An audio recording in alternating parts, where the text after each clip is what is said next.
नमस्कार दोस्तों, आपका स्वागत है आपके अपने YouTube channel Vidhi judicial academy में। मेरा नाम है Vijendra Verma and I am the director founder of the Vidhi judicial academy.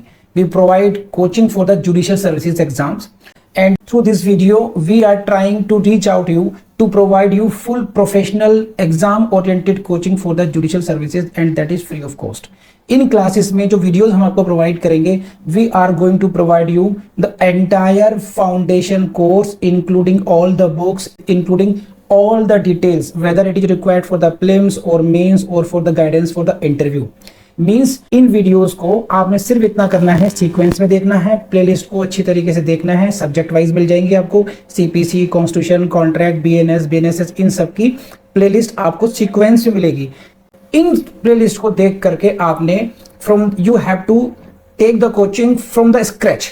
First video से लेके लास्ट वीडियो तक आपने करना है। उन्हीं वीडियोस में आपको गाइड किया गया है कि किस तरीके से आप किसी को कोई सा particular provision, section, sub section उसको प्रीलिम्स के लिए पढ़ना है क्या, मेंस के लिए पढ़ना है क्या, और उसके किस तरीके से नोट्स करने चाहिए, कैसे आपको रिवीजन करना चाहिए। इन्हीं वीडियोस में डिटेल में गाइडेंस आपको मिलेगी।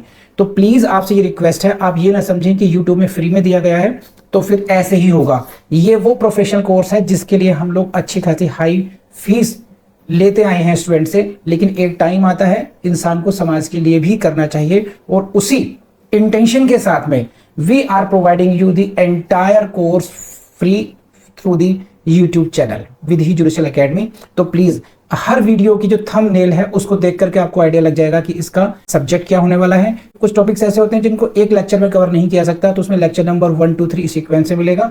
प्लीज उस तरीके से देख लीजिएगा, और नोट्स आपको अपडेटेड मिलेंगे, उसके लिए कहीं जाने की जरूरत नहीं है। नोट्स का जो लिंक मिलेगा आपको डिस्क्रिप्शन बॉक्स में मिल जाएगा आपको। And thank you very much, wish you all the best. Now why we give this notice, this is to be important, और ये आपको मेंस के एग्जाम में लिखना चाहिए थोड़ा सा कि why this notice is very important for this, कि in the absence of this notice you will dismiss our suit. Why? Because एक अपॉर्चुनिटी दी जाती है। सी देखिए, सबसे बड़ा जो लिटिगेंट है, the largest litigant in India is the government itself. सबसे ज्यादा मुकदमे अगर किसी के हैं तो वो गवर्नमेंट के ही हैं। इधर गवर्नमेंट इज डिफेंडिंग इटसेल्फ और it is the plaintiff itself. क्यों? फिर नोटिस क्यों दिया जाता है? कि सरकार को हम नोटिस दें पहले से ही कि देखिए आपने ये काम किए हैं, आपको नोटिस दिया जाता है। तो उसमें ये होगा कि वो लीगल पोजीशन देख सकते हैं। अब जो सरकारी अधिकारी हैं वो उस मैटर में लीगल पोजीशन देख सकते हैं कि हमें केस लड़ना चाहिए या कॉम्प्रोमाइज कर लेना चाहिए इस केस में। सपोज कीजिए आपने कोई गवर्नमेंट का ठेका लिया और आपकी पेमेंट ड्यू हो गई है। अब आपने सरकार से, गवर्नमेंट से 1 लाख रुपए लेना है। Are you getting this point? Suppose you are what? Contractor. You have taken a contract from the government and now government is bound to give you ₹1 lakh for that. But such payment has not been made to you so far. अभी तक वो payment आपको हुई नहीं है वो। Are you getting this point? आप सरकार के ठेकेदार हैं, आपने काम किया, 1 लाख रुपए हो गया ड्यू, आपको नहीं मिला। Now you want to sue the government for the recovery of that amount. अब आप सरकार पर केस करना चाहते हैं ताकि आपको 2 लाख रुपए मिल जाए वो। Now for that purpose you will have to comply with the section 80 clause 1 and you will have to give the notice of 2 months. In that notice you will explain कि how do you and how why are you saying that government owes 1 lakh rupees to you. उस notice में आप बताएंगे कि किस लिए government को आपको 1 लाख रुपए देने चाहिए। Got this point? Now you have given the written notice to the government. अब आपने नोटिस दे दिया सरकार को ये। After reading that notice, the government can consider whether we should give the ₹1 lakh or we should file this suit in the court now. Now government has an opportunity कि what is the legal position in that regard. अब सरकार को समय मिल गया 2 महीने का कि सरकार ये समझे कि वाकई में लीगली इसके 1 लाख रुपए बनते थे या नहीं बनते थे, और बनते हैं तो दे दें। Why to go in litigation? What is the legal position? Unnecessary को कोर्ट को क्यों बर्डन किया जाए? समझ रहे हैं बात ये? तो उस पोजीशन को देखते हुए this provision has been made so that government और the public officer may get an opportunity This is, it is to afford an opportunity to the government or public officer to consider the legal position and to settle the claim of the plaintiff if the same appears to be just and proper. अगर जो plaintiff का claim just और proper लगता है, सही लगता है claim, तो why not settle this claim? Why to go on litigation? समझे आप? तो this was held, the purpose, the primary object of the notice was explained in the case of State of Punjab versus Geeta Iron and Brass Works Limited. Same case is being repeated. तो आपको ज्यादा number of case repeat नहीं लिखने नहीं है, नाम याद, 2-3 case ही हैं जिनको याद करना है. And the question can be asked in your prelims, which out of the following cases is related or is not related to the notice. ये प्रीलिम्स का क्वेश्चन बन जाएगा आपके लिए. दूसरा केस कौन सा है इसमें? Bihari Chaudhary versus state of Bihar. Bihari Chaudhary versus state of Bihar के केस में भी यही बात की गई थी. अगर आप लोगों ने यहां तक बात समझ ली है तो प्लीज रेज हैंड. बहुत मुश्किल चीजें हैं नहीं इसमें. चलिए नाउ अब ये बात समझ में आ गई हमें कि सेक्शन 80 क्लॉज 1 में notice is mandatory and we will have to give it. Okay, because after going through section 80 clause 1 now we got this is a mandatory provision and otherwise our case will be dismissed. now notice दिए जाना है. अब ये बात तय हो गई कि now I will have to give notice. now तो next question is what कि what it should contain. Notice के अंदर कौन कौन सी बातें होनी चाहिए. तो याद रखिए पर्पज क्या है. The purpose is to afford an opportunity to the government और to public officer to consider the legal position और सेटल द क्लेम. आपने नोटिस दे दिया, गवर्नमेंट को समझ में भी आ गया कि आपका क्लेम जस्टिफाइड है, लेकिन वो समझ नहीं पा रहे कि जो नोटिस देने वाला व्यक्ति वो रहता कहां पर है. Who is the person who have given notice to us. The purpose of notice will fail them. Therefore these are the such notice must contain name, description and place of residence of the person giving notice. इस notice में name होना चाहिए, उसका name, description and place of residence. Shri X son of Shri Y resident of मोहल्ला Z this. हम लिखते हैं ये सारी बातें. Shri Shubham son of Shri dash निवासी इस स्थान के. हुआ नहीं हुआ? तो name, description and place of residence of the person giving notice.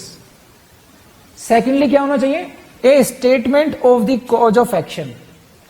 And third is what? A relief claimed by him.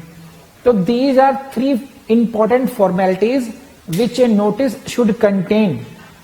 Notice under section 80 clause 1 must contain these 3 things. What? Name, description and place of residence of the person giving notice. Secondly what? That statement of the cause of action. And third is what? Relief. Statement of cause of action what? कि भाई मैं why I want to bring case against you. What is the reason behind this case? In my example, I have done work for you. I have supplied something to the government and government was obliged to pay me rupees 1 lakh which has not been paid so far. That's why I am bringing this case. Cause of action arose then. I demanded, you refused, therefore cause of action arose on that date. तो ये 3 बातें लिखनी पड़ेगी. और मैं क्या चाहता हूं? रिलीफ क्या है? I want what? rupees 1 lakh from the government. ये केस हो सकता है कि मैं रेलवे का एक्सीडेंट हुआ था. I was a traveler in railway. Because of the negligence of the driver, this train met an accident and I was injured in that. Therefore, I am seeking a compensation from you. This is a statement of cause of action. समझे आप? What is I am claiming? I am claiming a relief of rupees 5 lakh from the government. समझे नहीं समझे आप ये लोग? तो these are the contents of the notice. Minimum ये बातें होनी चाहिए. Description क्यों होना चाहिए? So that government may identify the person. कि भैया एक नोटिस देके कौन चला गया. प्रॉपर पता कैसे चलेगा? एक ही जगह पर कई लोग हो सकते हैं. जैसे मान लीजिए यश या राम अवतार सिंह, ऐसे मान लीजिए राम अवतार सन ऑफ लक्ष्मण प्रताप सिंह। अब एक जगह पर हो सकता है राम अवतार लक्ष्मण प्रताप, एड्रेस जरूरी है फिर कि कौन से मोहल्ले वाला, कौन से घर में का निवासी है। Only then you can identify the person. तो these are the three, name, description and place of suing of the person. ये तो हुआ for the purpose of identification of the person who is giving you notice, ठीक है नहीं।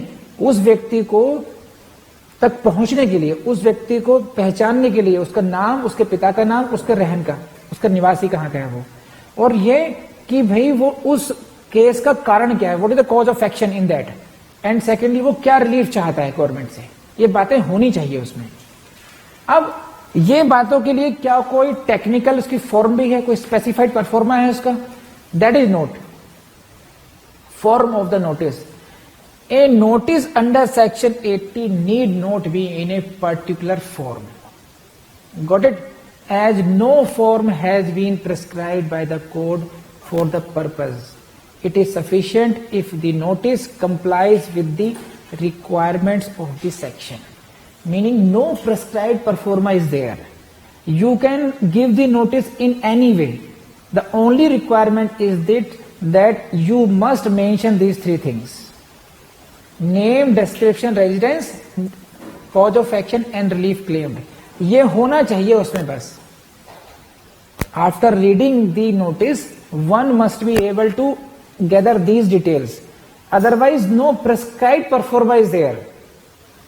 कोई set language नहीं है कि उसी लैंग्वेज में देना है, उसी परफॉर्मा में देना है, उसी प्रकार से अपने पैराग्राफ बनाने हैं, वो सारी फॉर्मेलिटीज नहीं है इसमें।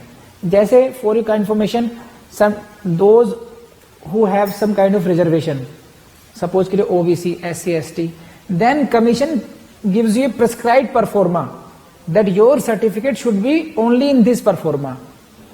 When you have to fill some form in UPSC again demands certificates, character certificate, reservation certificate, है ना, OBC certificate, that they prescribe performa, that is a performa. The question is this, whether there is a performa of this notice also? Answer is no. CPC does not prescribe any performa of this notice. The only requirement is this, that it must contain the essential details. केवल यही आवश्यक है कि जो जरूरी बातें हैं, जो आवश्यक डिटेल्स हैं, वो इसके अंदर होनी चाहिए। भैया चाह क्या रहे हो, रिलीफ क्या है, चाहते क्या हो गवर्नमेंट से, वो होना चाहिए। क्यों चाहते हो ऐसा, कॉज ऑफ एक्शन के बारे में पता होना चाहिए, और कौन चाहता है उसका नाम, पिता का नाम, रहने निवासी वो पता होना चाहिए। तभी तो गवर्नमेंट सोचेगी कुछ कि इसे लड़ना है या नहीं लड़ना है, कि नहीं है। बढ़े आगे। अब मान लीजिए सपोज ये देयर इज टेक्निकल डिफेक्ट, कोई टेक्निकल डिफेक्ट अगर रह गया तब क्या होगा। In this regard you will have to read section 80 clause 3, what it says. Section this clarifies that no suit instituted against the government or public officer shall be dismissed merely on the ground of error or defect in the notice. If in such notice name, description, place of residence, giving notice, statement of cause of action and relief claimed by him are given properly. समझे भाई साहब कि कोई technical defect अगर रह गया, only for that no suit, देखिए मैं चेंज करता हूं थोड़ा colour, dismissed, you read the light, ये red portion only, no suit instituted against government shall be dismissed if there is any technical defect. Okay, कोई गलती हो गई है उस नोटिस में, तो on that ground your suit shall not be dismissed. Why? What is the requirement? These are the requirement. If you have given name, description and place of residence.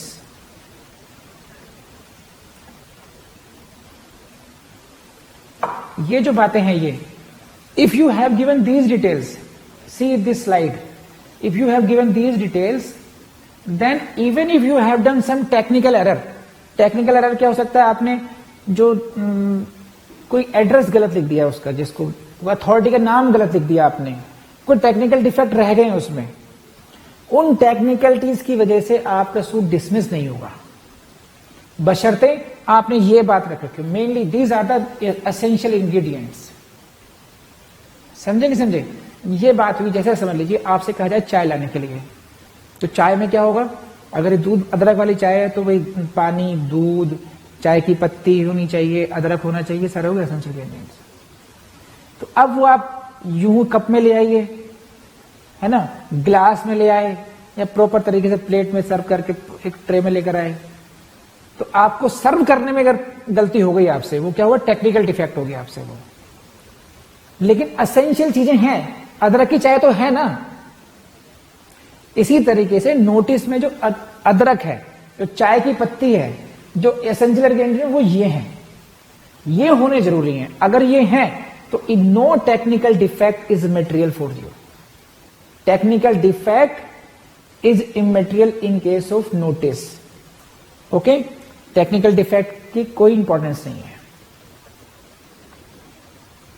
Form of notice की importance नहीं है, किसी पर form हो सकता है technical, बस होना चाहिए।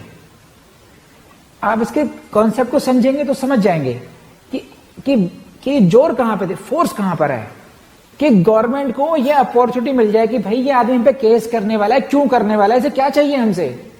अगर गवर्नमेंट को आपने ये टाइम दे दिया, उसको समझ में आ गई बात, तो वो केस चलेगा ही नहीं आगे को।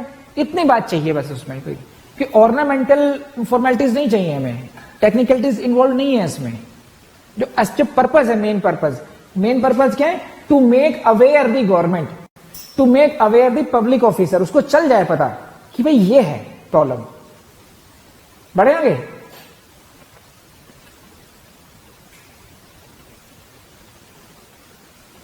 नाउ दिस इज अगेन, ये आ चुका पहले भी, फिर दोबारा, ए suit instituted before the expiry of 2 months notice is liable to be dismissed only on that ground. See, suppose Mr. Pawan, if you have filed a suit against the government before the expiry, you have given the notice, but you filed a suit before that expiry of 2 months.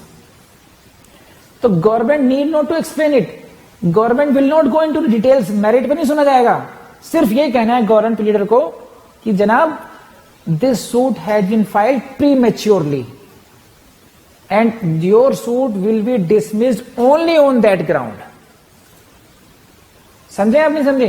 तो ये dismissal होगा या नहीं होगा, कौन से case में बात कही गई, these are the question of your prelims में क्वेश्चन आएंगे, आप लिखेंगे नहीं नोट्स में, वरना लिख लीजिए कहीं ना कहीं प्रिलिम्स, पी फॉर प्रिलिम्स, ताकि ध्यान रहे।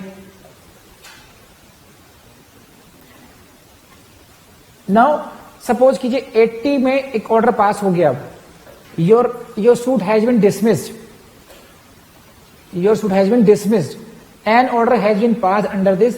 तो क्या इस ऑर्डर को हम क्या कहेंगे, ये किस डिग्री में आएगा, whether it is a decree और it is appealable order.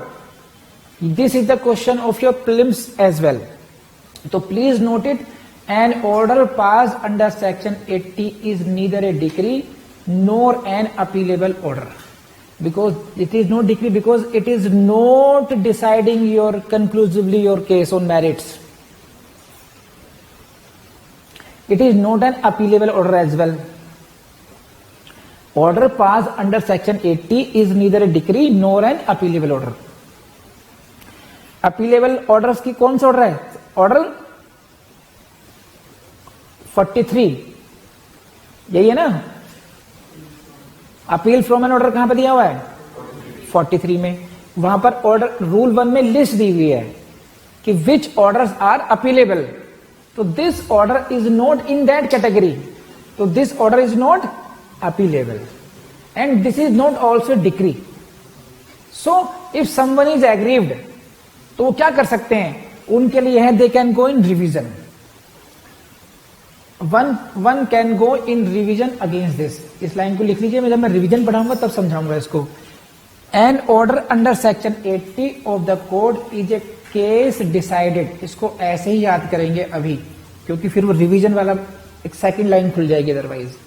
Under section 115 of the code and is therefore revisable.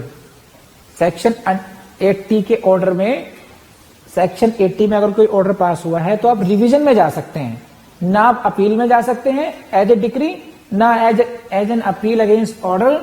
You can go in revision. तो these all details are important for your prelims. ठीक है.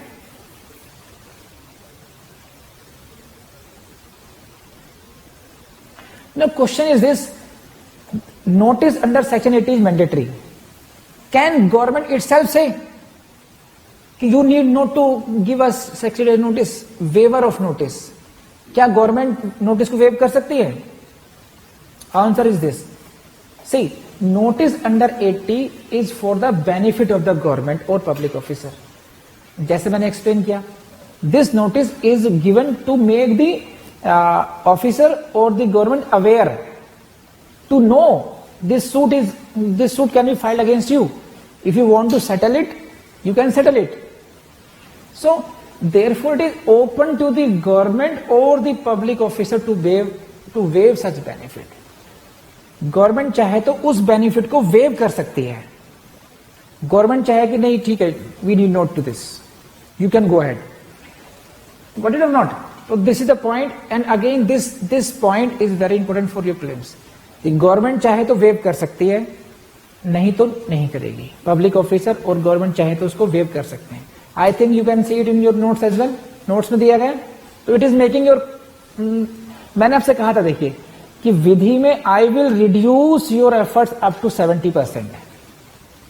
आपको एक एक point समझा रहा हूं, आपको नोट्स दे दिए गए हैं, और यकीन मानिए मैं याद करके आपको ट्रांसफर भी करता है नॉलेज, लेकिन वो प्रैक्टिकली पॉसिबल ही नहीं है.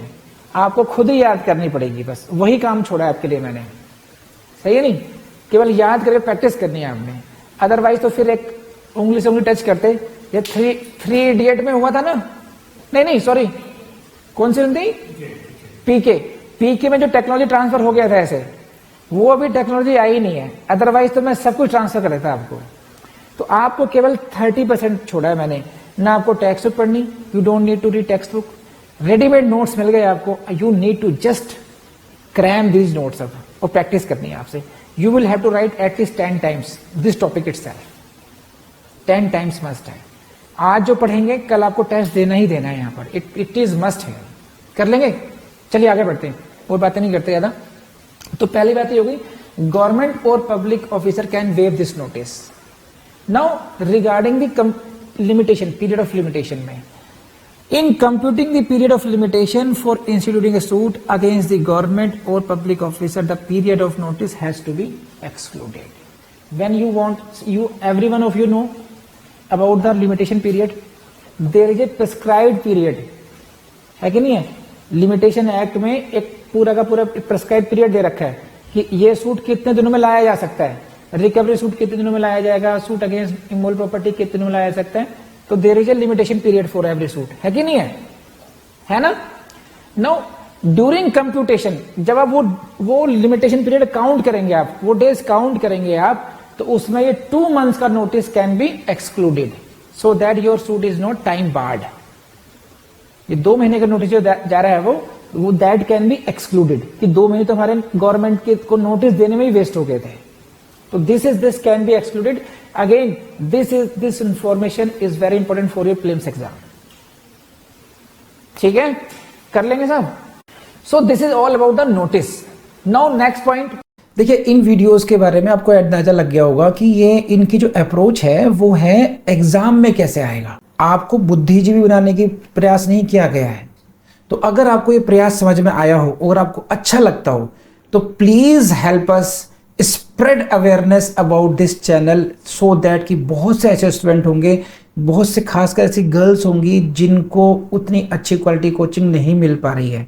तो help them, help yourself, help us. Thank you very much and share these videos. Thank you.